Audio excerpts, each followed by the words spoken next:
Okay, so let's go to the most expansive, but in multiple ways monochromatic category of this Game Changers list, the Colorless. Fun fact: the best kept secret, the Commander Council hates fast mana. So even though that this is actually by a couple cards the longest list, we can cover several of these cards at once. Ancient Tomb, Chrome Mox, Grim Monolith, Lion's Eye Diamond, Mox Diamond, Mana Vault. All of them are just fast mana. Some of them hurt you, others don't. But they're fast mana. They allow you to accelerate and just jam really powerful cards out at a ridiculous pace. I think it makes sense to include these particular cards because even when I'm playing a tier 3, like I've thrown fast mana into what I would consider to be tier 3 decks other than the fast mana, and suddenly I'm just competitive because like I've got my shit out real fast, and it just, yeah, that's what they do. You just play your spells before everybody else gets to. I think these are good inclusions. Would either of you guys disagree with that? No, I think fast mana kind of speaks for itself. Now, when you listed off all the artifacts, notable exclusion, I think you left off Soul Ring. It was, yeah. I personally would include it in the deck, in the Game Changer list. I'd include it on the ban list, but that's just me. Oh my goodness. Yeah, it's like you were saying, like if you have one of these ramp pieces, like you're suddenly competitive regardless of what your deck is. Like I've seen so many games where someone's like, yeah, my deck's not that good, and they go turn one Soul Ring, and then everyone at the table has to immediately start beating down on them because you can't just let turn one Soul Ring go unanswered. Yep. They're like, no, really, my deck's not good, and you're like, well, I'm scared. My deck does nothing very fast.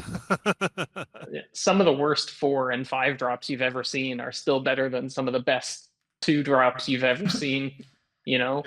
Like things just scale so quickly. If you go, turn 1 Soul Ring Signet, you're just murdering your opponents, even in your deck of all donkeys or unicorns. Yep.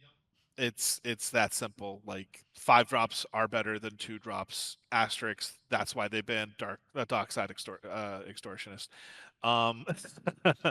So moving on past that, there's a couple of cards here that really stand out. Like in particular, obviously the One Ring. Just as a side note, it really pisses me off that they didn't include the text you can only have 1 copy of the One Ring in your deck. Like that was such a miss on flavor that I hate this card, even though I play it in all of my decks. Because why wouldn't you play this card in a commander deck? It is a functional, better than Fog. You get protection from everything, and then you just get to draw constantly. It's a slower Yawgmoth's Bargain. That if you have effects that untap artifacts, will just absolutely boink your opponent. If you have anything, you can bounce it back to your hand and continue to chain cast it. So you have like an Umbilicus or anything like that. It's absurd. And if you need me to and if people need me to explain why this card is absurd, they probably haven't played Magic the Gathering before. It's just on the face of it ridiculously good, and another slam dunk inclusion. I mean, I wouldn't necessarily say they haven't played Magic before, but you probably only need to sit across from this card one time to really kind of grok and understand the power level behind it. To mention about your including only 1 copy per deck as a flavor fail, I do think that that's what the card should have said. It still would just not be balanced. It would just exacerbate the problem in 60 card formats. Your opponent would draw their 1 and you wouldn't. It would be the Soul Ring situation, just in competitive formats. But yeah, the card is just absurd, and like you said, it kind of stands on its own merit, speaks for itself, goes in every deck, draws a ton of cards. But I know, John, you've played with and against this card a ton in competitive formats. Do you think it belongs? Do you think it should be banned? Just a game changer? I think it's fine as a game changer. Like, you do have to do a little work to, ring lock people out or whatever. But, like, as a standalone threat, like, it is obviously just absurd to have this in play for multiple turns. So yeah, I've drawn way too many cards off of this to give it any other rating other than absurd. Whether I'm untapping it or just having cards get me to more turns to tap it more. And like, you have 40 life. There's no downside to this card in this format. Yep. And like, a fog is even better with 3 opponents. Yes. Like a fog that keeps them from doing other shenanigans in the meanwhile too. Yep. Yeah, enough said about that, honestly. Like, it's just absurdly good. I think the only card that draws more cards in EDH, and probably just because it's been out for longer, is Ristic Study. But One Ring, if we're keeping track of global stats, cards drawn total in all games across, it's catching up. So a sleeper hit I'll mention that reminds me of the One Ring is Phyrexian Etchings.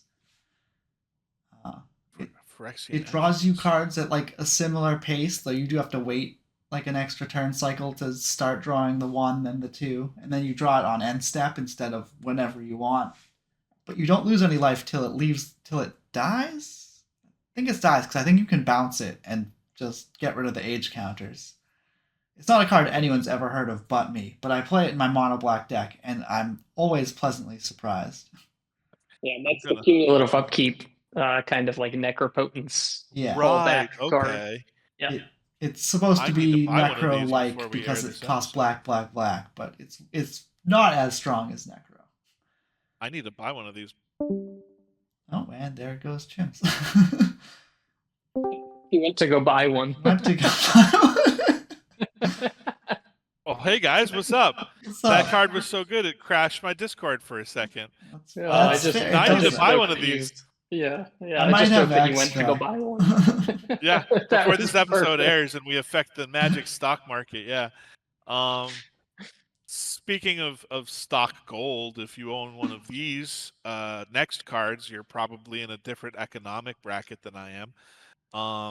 Tabernacle, Pendervale. It's for those of you who haven't seen one in person, they're ridiculous. It just giving all creatures that 1 upkeep. Yeah, it's absurdly good. Like, I'm sorry, you wanted tokens? No. You wanted this? No. You wanted mana? No. Like, it just does everything except produce mana itself. This card should probably be just banned in Commander. It's absurdly good. A lot of people in my play group don't use proxies, so I've been fortunate in avoiding this one. It's like $2,500 for one of these right now. But when it does slam down, that's why I always tell people, hey, play a Ghost Quarter, a Tectonic Edge, and a couple other single target land removals, because this is the type of land that needs to die. It's right up there with Gaia's Cradle. It's the opposite of Gaia's Cradle. It's Gaia's Cradle's foil, Like they just cancel each other out, I guess. So the anti-cradle. Do we have to? What else do we say about this card? I think it's kind of crazy that they put it on the list with the implication that this card could ever be in a bracket 1 or bracket 2 deck. It's just kind of blows my. I feel like if you start your deck and you include the Tabernacle of Pendrevale, that you are definitely trying to build something bracket 4-5. Like, forget it being a game changer. Like you said, it should maybe be banned, but the price kind of keeps you from having to worry about it as long as people aren't playing with proxies. I have a couple of friends that do jam it into their decks, and it is crazy, but again, I wouldn't classify any deck that includes it as 1 or 2 or even a bracket 3 anyways. So it belongs on here out of principle, but I don't think you have to worry about it for classification reasons. But what do you think, John? I think it fits into mass mana denial if we're keeping it out of bracket 1 and 2 for, reasons Well, other than it being on this list. It doesn't have to be in mass mana denial. You could just lose all your creatures every turn. Oh, that's like saying that right? that's like saying that Magus of the Moon isn't mass mana denial because you just play mountains. Yeah. What do you mean you're not in mono red, right? Like I kind of like this card in the same way I like board wipes, where it's like, serves you right for overextending, but also I don't like this card if I'm ever playing against it because it will always hose me. Yeah. So, yeah, it's strong enough that really the less said about it, the better. It's just obviously a busted card.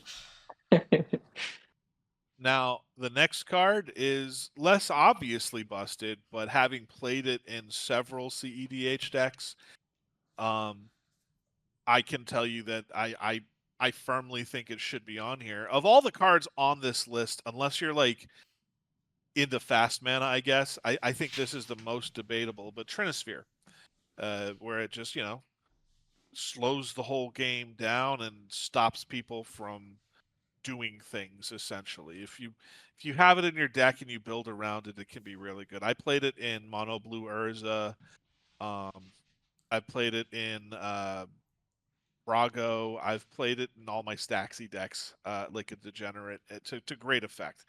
It's very hard to play certain strategies with a Trinisphere. Like if you're playing Rogsai, if you're playing any Storm deck really, or any Spellslinger deck, suddenly you're just fucked. And you need to deal with this immediately, or else like you're not going to be able to actually play the game.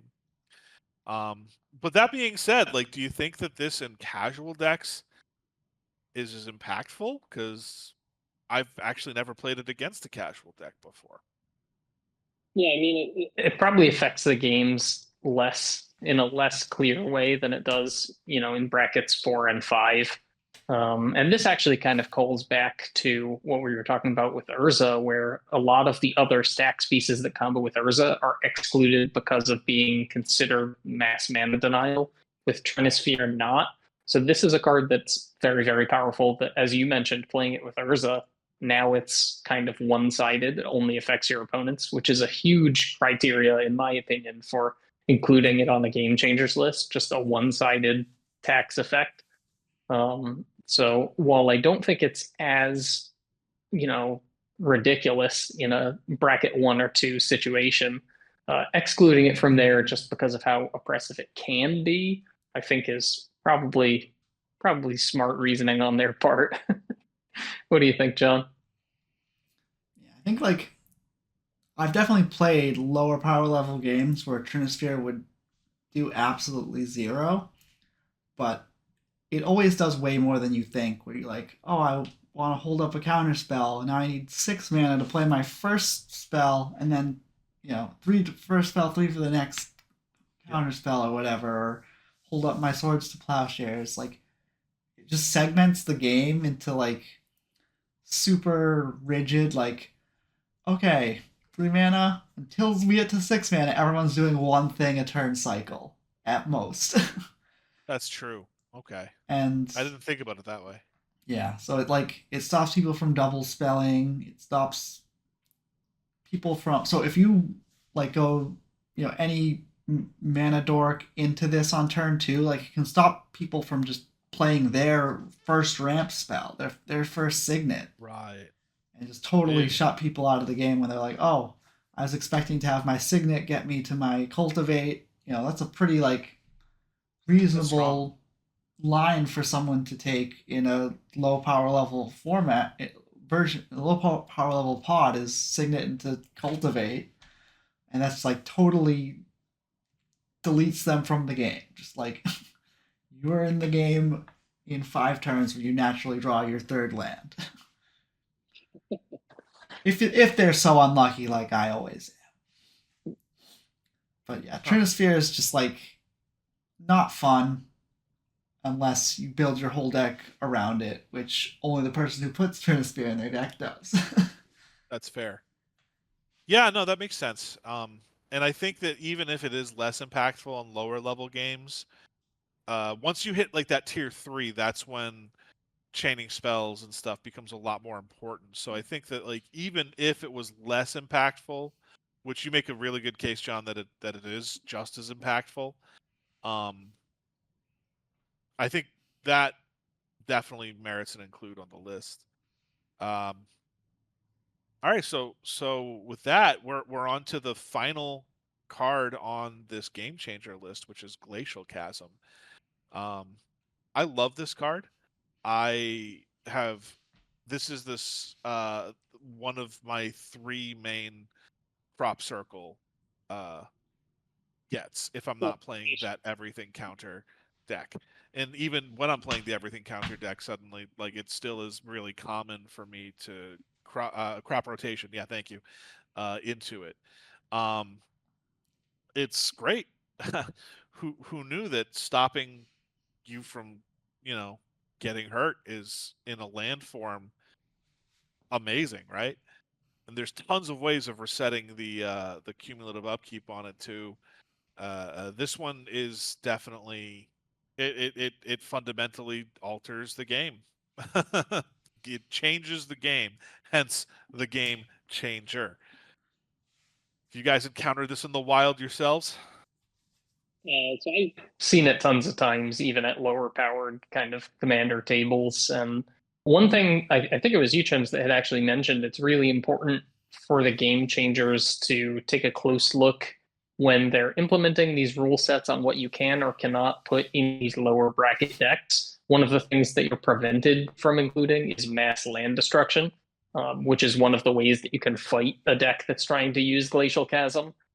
So if you're saying no mass land destruction, you really have to inspect, which lands and what kinds of gameplay that you're allowing when you're telling people like you can't interact on this axis. So I think that Glacial Chasm is a good include, even if it seems a little bit strange, at first glance, specifically because they're saying like you can't Magus your opponent out of this, you can't Ravages them. But what do you think, John? I'm sure you've played against this card a ton. I wouldn't say a ton, but the times I have, it's obviously way easier to keep around than you think it is. Like Crucible of Worlds, Walk-in Closet, Remunap Excavator, Life from the Loam. There's like so many ways to just keep getting it back. So whether and you can remove the age counters from it to just mitigate it or just gain a couple life a turn. Like it's not that hard to just go infinite with this and just it's sort of like what Ensnaring Bridge was in Old Modern and why the Lantern deck was so good. It's like, oh, only like 3 cards in your deck have any text. And just for me, y'all can still fight each other. I'm just in my pillow fort. I'll let you do the dirty work. Oh my goodness. I'm here. Everything's fine. My Discord is freaking out, but everything's fine. It's okay. So yeah, this, like I say, this was one that like I didn't think I'd see on this list when I imagined it before reading the list, and then it totally makes sense when I thought about it for half a second. And like Tim was saying, you can crop rotation it instant speed and just totally blow someone out. Like, yep. I've even seen it played with Solemnity as just an alternate Pillow Fort WinCon. It's absurd. It's really frustrating. I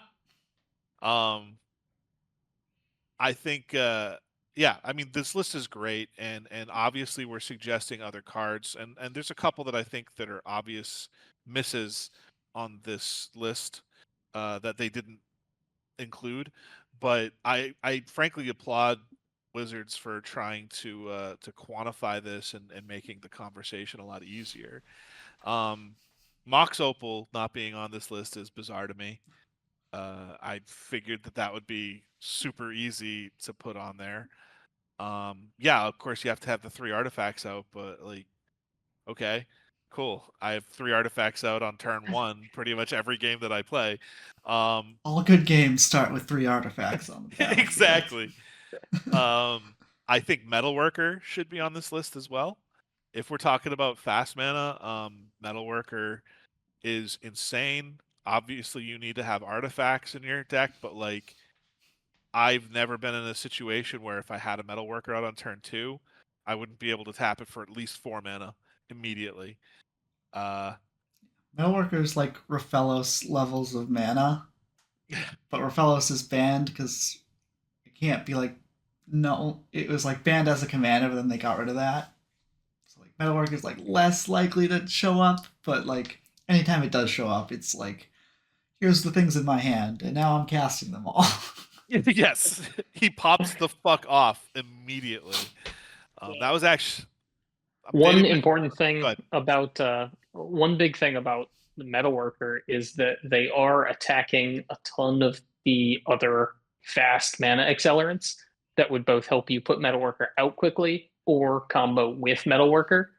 And this also goes for Mox Opal. When John mentioned every good game starts with 3 artifacts.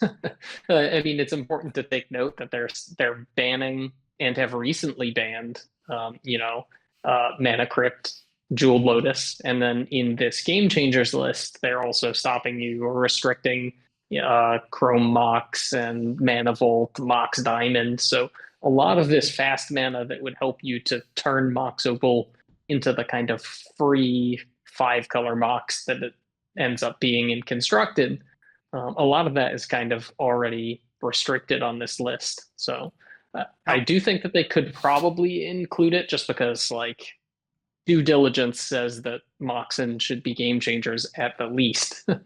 but I can see how it might actually fit more into decks that really try to enable it rather than just decks that are, 5 signets, 15 pieces of acceleration, and then Mox Opal is just off to the races.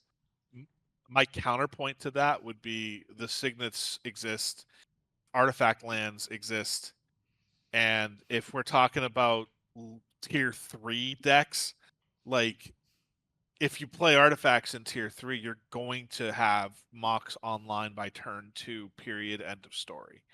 Like if you play any type of artifact commander, not to mention just like the amount of things like, what is it, Psy Master Thopterist? Just all of these cards synergize so well with it, and it's a free 0 cost. And likewise, Mox Amber should probably be on this list as well. You're always going to have access to a legendary creature. Most decks play at least one more, like several more legendary creatures there. So I think that if we're hitting the 0 mana artifact enablers, you're really leaving yourself open. Like, could you possibly see Mox Opal being tier 1 or tier 2? Not really, but again, that's just because I actually kind of like that it's not on here, because if you're seeing it in tier 1 or tier 2, it's in an artifact centric deck. You're playing, your affinity commander deck, or one of the, I don't know how you play a colorless deck in bracket 1 or 2 with all of these different bands and game changer lists, but at least in those decks, it's going to show up, it's going to be strong, but you need to actually power it up. You need to be playing the artifacts that support it. It's not just kind of like a free inclusion in brackets 1 and 2, which I actually kind of do like. Now, Mox Amber that you brought up is just free. There's no drawback. So I'm actually more a fan of making Mox Amber a game changer than making Mox Opal a game changer, just for deck building restrictions. But I have some do you have any thoughts. thoughts, John? Yeah. Get I in think here. I think if you're playing Psy and then Mox Opal after to trigger it, you're a hero, and that's the intended use of it. Yeah. And as far as Amber, I am offended because Amber's like the anti Jeweled Lotus, where it doesn't tap for mana until you've already played your commander in most Fair. games. So like it's it's win more. Granted, I have a Reki deck that loves nothing more than to play Reki, draw a card immediately, and then have mana to cast more stuff and draw more cards. But I mean, I play Rog, who is not on the list, and I have always have Mox Amber online. There's that's fair. also the whatchamacallit, Magda. I'm just like, we could go through all the the 2-cost commanders out there, 2 and 3 cost, frankly, and just suddenly just get value right now. It makes all the best commanders better, which is certainly not a good look for that card in terms of keeping it off the list. But like most decks wouldn't necessarily just jam it. They'd have to think like, oh, my commander costs 4. Do I have other legends? It's like obviously if your commander costs 3 or less, you just jam it because it's really good. But there's a huge drop off, and I think most casual decks wouldn't have like super cheap commanders as like their prerequisite, I guess. Yeah, that's fair. The on the opposite end of the spectrum for colorless, we have just the Eldrazi. I mean, they're not played in super competitive games. They could be played in tier 4 because it's easy for tier 4 to just produce a shitload of mana and cast these monstrosities. But like, no tier 1 or 2 deck survives an Ulamog. Like, if your opponent resolves Ulamog and you're in tier 1 or tier 2 or even most tier 3, frankly, that game is over. It's not just changed, it's over. Like, you're doing some damage. You get the non-banned Emrakul, and you get the even like Kozilek and that kind of stuff. Like, if it resolves, if you get the Sketty monster, like that is the definition, I think, of Gamechangers. And even though, again, like, apart from Kozilek for the shuffle effect in some decks, right? Even though they're not really played in CEDH for a lot of good reasons, they exist to troll noob pods, and that is exactly the type of thing that I would expect to be on the list. And I think a big miss is not having, especially the more powerful Eldrazi mythics on this board. Yeah, I can maybe see that. I mean, I kind of agree that even if you can possibly answer them and they don't instantly end the game, they're usually not going to be fun in the lower brackets. There's some argument to be said that they cost a lot and you should get a big splashy effect when you cast something that costs a lot. But again, right. And I'm thinking, at some point the fun level should probably factor in, and you're never playing, a colorless Eldrazi as your commander in these lower brackets because now you're so restricted in mana production. But even still, it's probably just not fun to include it in the 99. I mean, I can't tell someone how to have fun, but in my opinion, if you're beating up on someone in bracket 1 with your Kozilek or Ulamog, you're just bullying them. Things probably have misaligned a little bit. But John, what do you think about the Eldrazi? I will take a counter argument here. I don't think like this kind of fast mana is what casts Eldrazi. Like, certainly if you have, an Ancient Tomb or a Mana Vault, you will use it to cast an Eldrazi at some point in your life. But I think it's more like Mirari's Wake type things that gets you to Eldrazi mana. Grand Dynamo. And I do think that they are... As a commander. As a commander, that's tough because then you can recast them, but...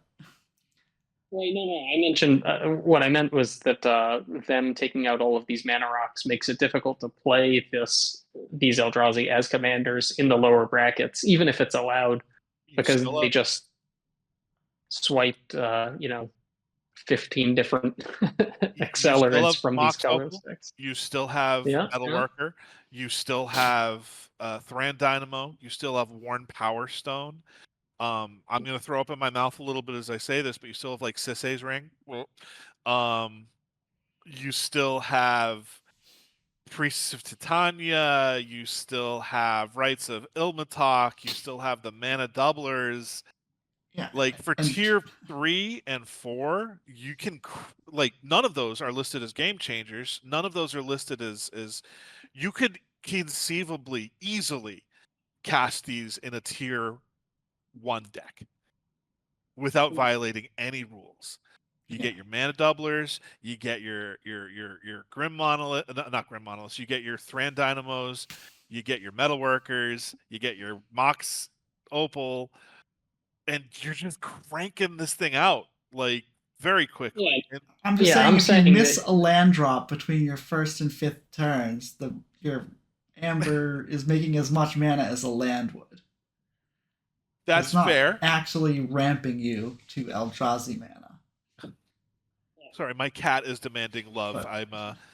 But I also think they're just way easier to kill. Like most people are running a plow or a faith's fetters or some wrath that exiles or sacrifices instead of destroys. Like it is always miserable when someone casts a Kozilek and attacks you. And you're like, well, I can't do anything for the rest of the game. And that was the logic behind putting Grand Arbiter on the list. That was the logic, and then But we Grand have Arbiter others. has to enter the battlefield and it does its thing. Kozilek has to resolve. You just and have to then cast attack. these guys, and they get the. You just have to cast these guys to get some of the If you effects. spend 10 mana on a Oh, ton. Kozilek and you draw 4 cards and it gets countered, you're pretty bummed about that, but you got something, Yes. This is I Tali, by think, the way. She's the channel's mascot. yes. I just think these are unfun when it happens to you, but fine. Because it's also a slippery slope. Like, oh, should every card that costs 10 or more mana be banned or on the list because it's definitionally game changing? Like, an Omniscience enters the game. Too. The Omniscience enters the game. It changes the game, but I don't think anyone's arguing that card is like so broken that it's ruining Commander. It's just like a thing you have to go out of your way to do and should be rewarded for or punished for. That's fair. I stand too. Like if you're using the Eldrazi in a way that's not fun, you're just not going to match up with your play group. Like you casting 3 different Eldrazi Titans in a bracket 1 deck.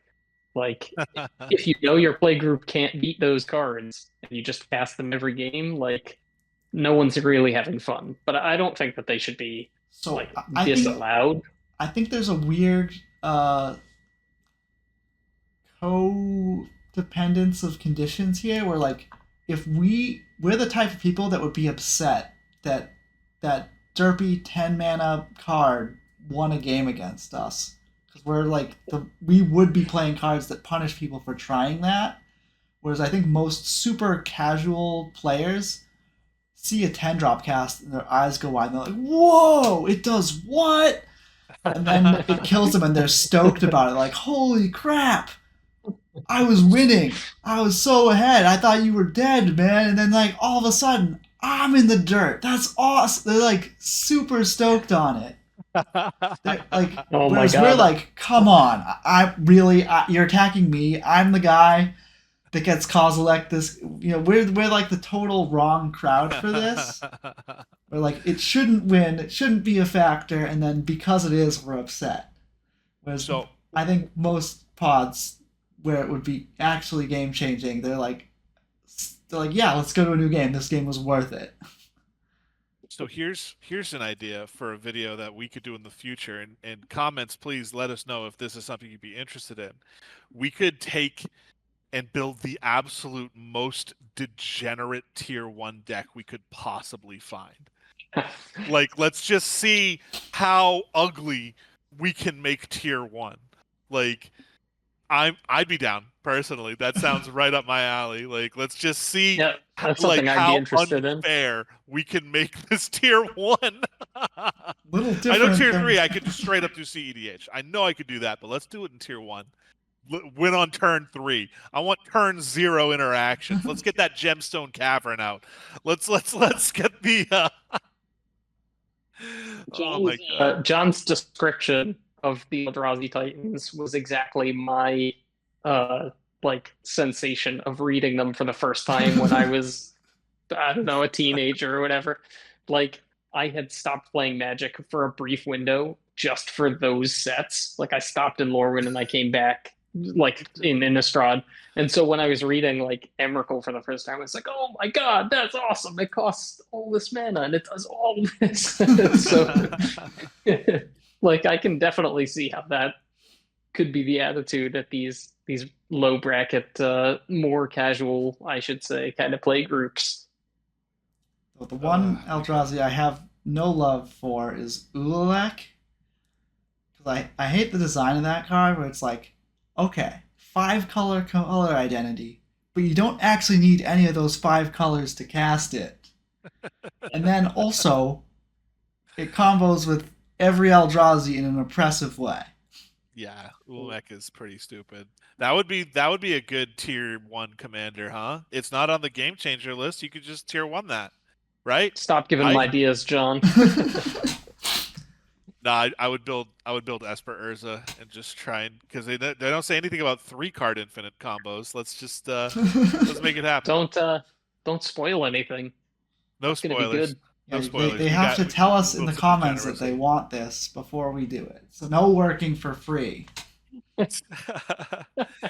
Well, on that note, let's I think that this whole list, like even with our discussion about how we would break this, like that is us having fun with the list, and that's really what these brackets are supposed to do, is to facilitate fun.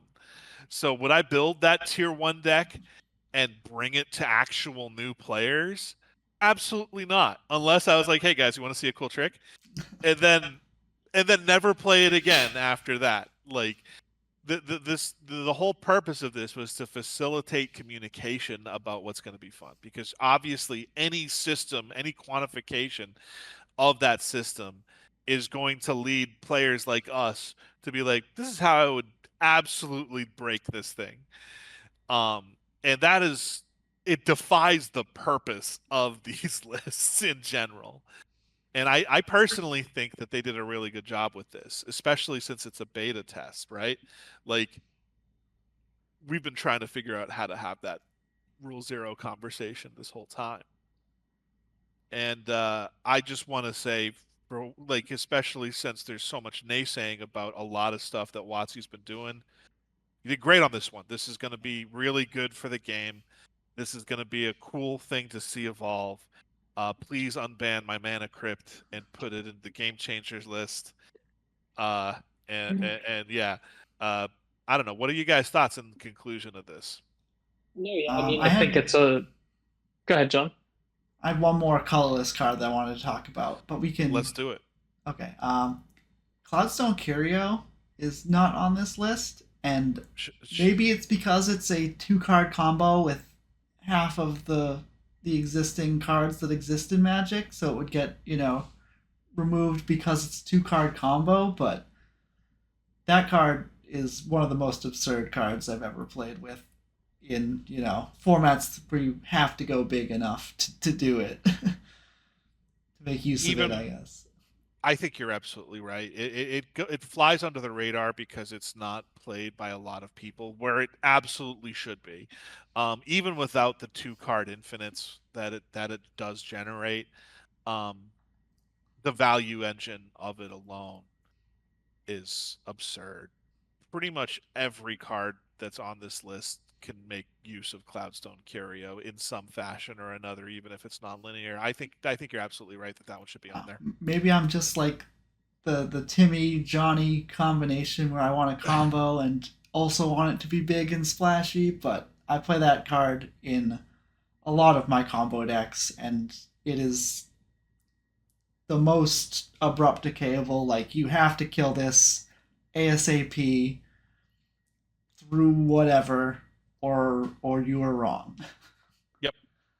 I mean, I think the thing that keeps it flying under the radar is that it's when non-artifacts enter. So it doesn't just like instantly go infinite. You at least have to continue putting resources into the things that you're picking up and putting down. But I mean, what an engine. So I mean, I could I definitely see it on here. The same reason that Chims had mentioned, it combos with tons of all of these other cards. Although maybe that's a reason why they don't need to include it, because all of these other cards are game changers. But I mean, there's so many things that aren't on this list that just go bananas with it. So I could the, definitely see it being on here in a future revision. the more Yeah. I've played with this card, the better it gets. Because I learned, like, oh, you can bounce land, so you can, like, play a Gaia's Cradle, bounce your Nykthos. Use your extra land play to play Nykthos, bounce Gaia's Cradle. Whoopie doo. You can do some absurd things with The it. Absolutely. Glaring Flesh Raker, every time you cast an artifact, you make a colorless creature that's not an artifact. So, like, an Ornithopter will just pick up itself a bunch of times.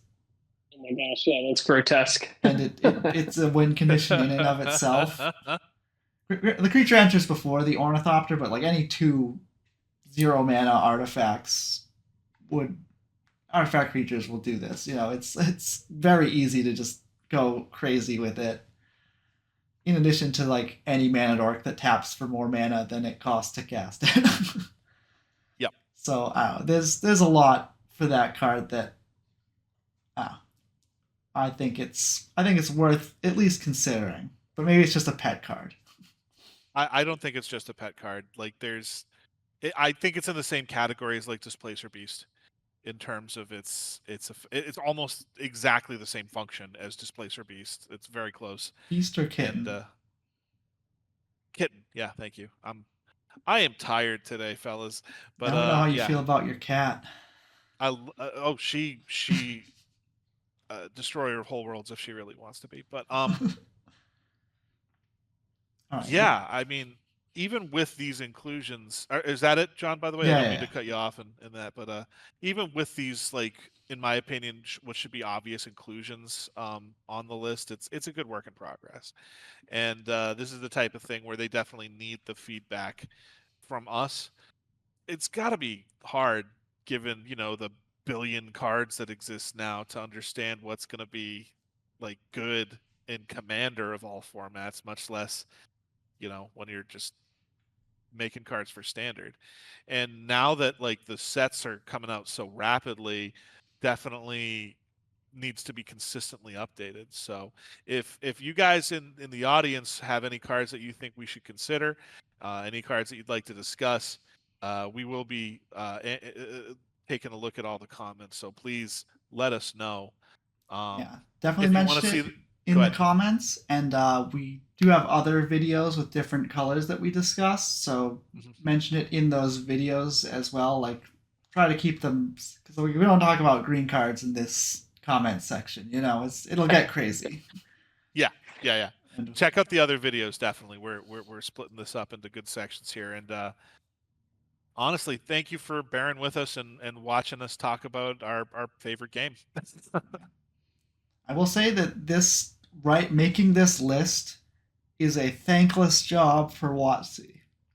Because before it was like, you guys figure out what cards you don't like, and it's up to you to figure it out beyond the ban list if there's any Rule Zero cards you want to exclude by writing 40 cards down and excluding 100 cards that other people may or may not want on this list. You're risking offending people. You're guaranteed to get people like, oh, why isn't this here? And it's like, they did it, and it was, no one's gonna be perfectly happy with the list. So, props to them for even trying, knowing that people are gonna complain about it. And we just have to, like I say, we have to bear with them. It's gonna take a couple tries to get the list right. Even we're like, oh, it's obvious they missed Deadeye Navigator and all these cards that people have been complaining about for years, but like you're gonna miss. There's how many thousands, tens of thousands of Magic cards. How many of them, totally change a game when you cast them? A lot. Yeah. You're gonna miss some. So, thank you, WOTC, Exactly, for as you- doing this thankless job. And as you both mentioned, like it's a work in progress. This is just a beta. This is literally the first list that they've posted. So as things develop, like Chims had said, just be vocal. Like WotC has Respectfully, a vocal. vested interest in caring. This is what they're going to be implementing at Magic Cons moving forwards to try and set up commander areas. So we can definitely see how all of these rule zero conversations go now that hopefully it won't just be everyone going around the table saying my deck is a 7. Now hopefully you'll be able to find better matched groups when you sit down across from strangers at a con. So, but again, I mean, definitely thank you guys all for watching, and like Chims had said, get in the comments and let us know if there's anything that we missed, if there are any cards that you think should be on the list, shouldn't be on the list, should be banned. Just definitely let us know. With that, I'm going to go play with my cat. All right, thanks for watching, everybody. This has been the 3-for-1 podcast. Signing off. I'm Zemoo. Bobbrik. I have so many freaking names. Whatever you want to call me is good. Excellent. Later, everybody.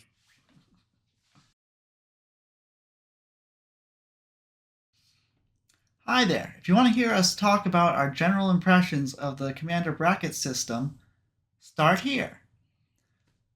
But if you want to hear us talk about a different color, click here.